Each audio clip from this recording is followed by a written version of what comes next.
for anyone who's gone through a breakup, heartache, the misfortune of being told that it's over, can understand the asymmetry of a breakup.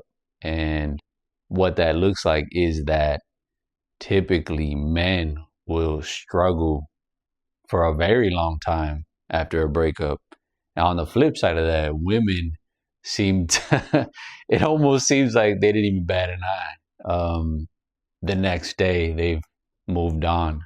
They've made some decisions. And I think you have to keep in mind when a breakup happens, that's merely the official sort of narrative, right?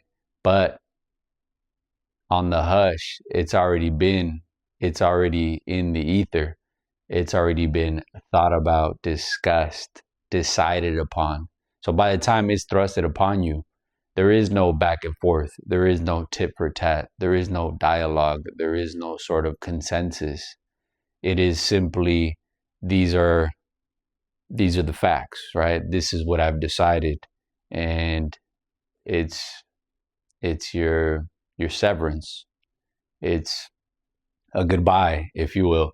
And it's funny because when you're a young guy and you don't know any better and don't have any history of breakups and don't understand the dynamics that go into them, you can look back and think, okay, this was already written, right? This was written on the walls long before it was even said.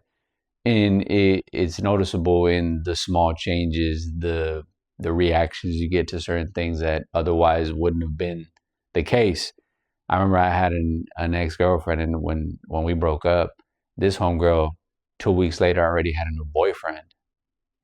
Meanwhile, I'm crying in the bedroom, hugging my pillow for a year, and it was just like, it was just fascinating to me. I just couldn't understand how I was struggling so much with the breakup, and her on the flip side was already getting digged down by somebody else a couple weeks later. It was fascinating to me, and it really taught me a lot about how we cope with breakup and or lack thereof. And as opposed to women seem to have just, it's ingrained in their DNA, it's instilled in them. And if you think about it, it makes perfect sense, because before, when there was looting and booty was acquired, in this case, right, treasure, women as well, by the enemy tribe, these women had to adapt and have children with the same people that killed their husbands and sons, the men of the other tribe.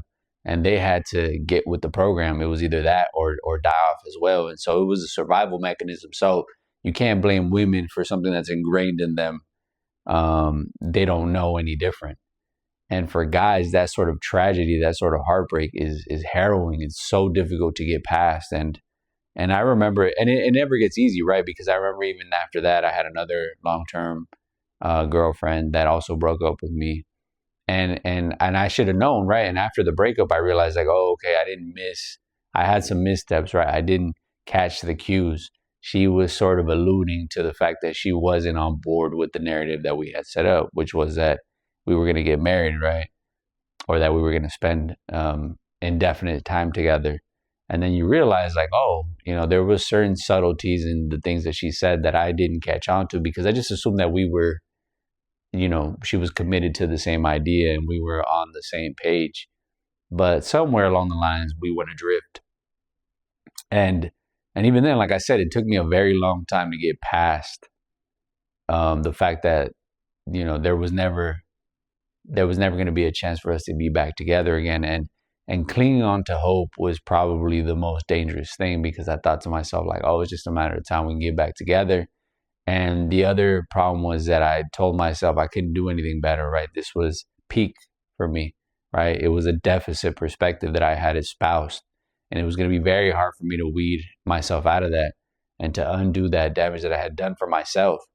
And I take full responsibility for that. And so it took me a very long time to get over it. And, fast forward, like, that wasn't the person for me. That wasn't the ideal candidate. At the time, it seemed like it, but now looking back, I'm like, well, she kind of did me a favor, because otherwise, I don't know if I would have had the courage to end things, right? I was clinging on to this idea I had in my mind, and it just so happened that she fit the narrative to a certain degree. And so I needed that sort of kick in the butt to kind of be proactive and specific about the things that I was looking for in another person. And so, anyhow, this was just sort of like, just so you understand, if you're a guy that's gone through breakup or going through a breakup or haven't gone through one yet, just be ready for that. Be ready for the fact that you're going to have a hard time wrestling with that, right? Chewing on that, digesting, if you will, the breakup. Meanwhile, she's going to be done, right? She's going to be able to move on from it so much more smoother. It almost seems like it didn't even happen. So and you can't take it personal. That's just how women are. And I was resenting it for a while, but then I realized, like, oh, they're all just really good at compartmentalizing a breakup and just moving past, because they've made the decision long before it's been put out into the universe, before they even say it to you. They've already decided, and so months in advance, perhaps even. And so they've gotten used to the idea long before they even shout it to you. And so upon impact, it does take a while for you to assimilate what's happening. And for them, it's a mere formality at that point. It's just something to keep in mind. Um, so if you are dealing with the breakup, trust me, I understand it takes a long time. What I would suggest, though, however, is that you got to be able to put your sadness or your melancholy to work. You have to transition and find something positive to do. And in my case, and I don't suggest it for anybody else, but I was like, well, let me get my numbers up. Let me go out there and tear up the town. Let me be a city boy. Let me be a metrosexual.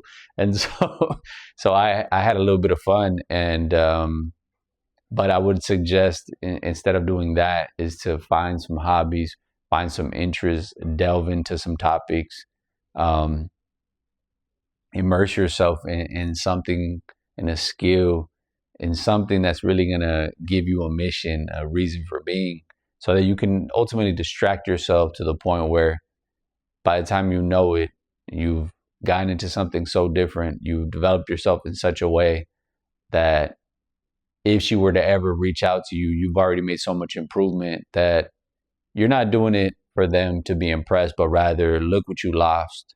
Look what I've done. You can look back and say, hey, you know what? I'm the winner in the situation. The loser is you. And you do that as an exercise in utility and futility, because that's not expected, right? They're not going to look back and tell you, you know what, good job, buddy. You know, I regret what I did. Or maybe they do, but that's not the point, because you're not going to get back with them. One thing you got to realize, when there's a breakup, it's over, and it should be over, and you shouldn't even dabble with the idea of wanting to get back with this person. It's a wrap. It's never coming back. And I think the quicker that you assimilate that idea is the faster that you begin the process of moving on, of moving forward, of trudging along, of being the penguin on the way to the mountain. So anyhow, I hope this helps, and I'll see you in the next one.